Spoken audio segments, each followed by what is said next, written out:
All right, so I am going to help. I noticed there were several good questions from my last video that was about, am I too old to lose weight? Several people asked me the same question. How do I find my calories? I heard you mention, Heather, I need to be in a calorie deficit. How do I do that? So I'm just going to get you started a little bit here, and then I'm going to make sure that you know that my Master Your Calories Teaching Toolkit is where you want to go. If you go to halfsizeme.com, Master Your Calories Teaching Toolkit is going to walk you through this entire process of how to find your maintenance calories, how to take a deficit, how to switch from Weight Watchers points to tracking calories, all that kind of stuff, how to bring your calories up if they've been too low for too long, all of that. But to get you started, this is a real simple way to do it. All you have to do is Google calorie calculators. You will get a ton of them. What you want to do is just pick 3. Any 3 will do for right now. Punch in your information, age, height, weight, and then what will happen is we want to set that to maintenance. So we don't want to know what they're suggesting for you to lose weight. We want to know what it would be to maintain the current weight you are. So if right now you're 200 pounds, we want to maintain 200 pounds. Then what you want to do is test that. I'm sorry, let me back up 1 second. Once you get those 3 numbers, you might get one that says it's 1790, one says 2000, one might say 1850. You take those 3 numbers, you add it up, divide by 3, and that's going to give you a good approximation, not exact, an approximation on where to start.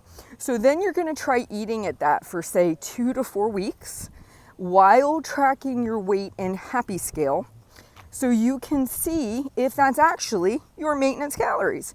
Is my weight staying stagnant? And again, in Master Your Calories Teaching Toolkit, I have diagrams. I show you exactly what to look for. So if you need more in-depth help with it, go there. But you're going to test it for 2 to 4 weeks. See if you think you've tapped into your maintenance calories.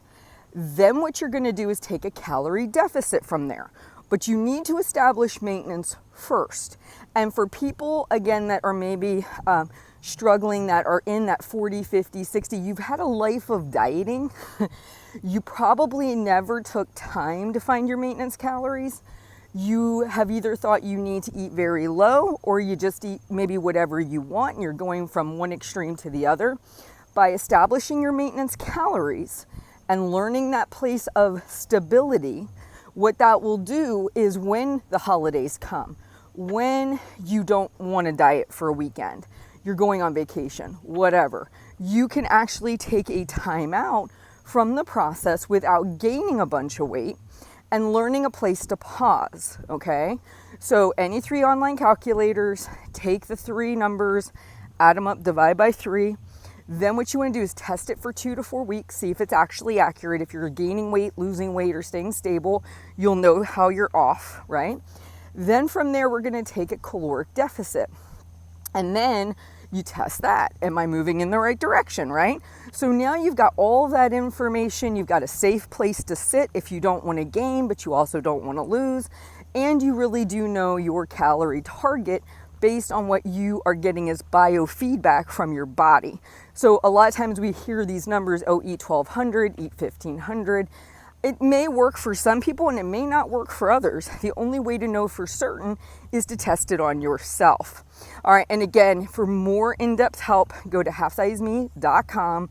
And when you go there, you'll see all my teaching toolkits, all my coaching casts, cookbooks, all that kind of stuff, but you're looking for the Master Your Calories Teaching Toolkit. You guys have a great day, and I'll talk to you soon.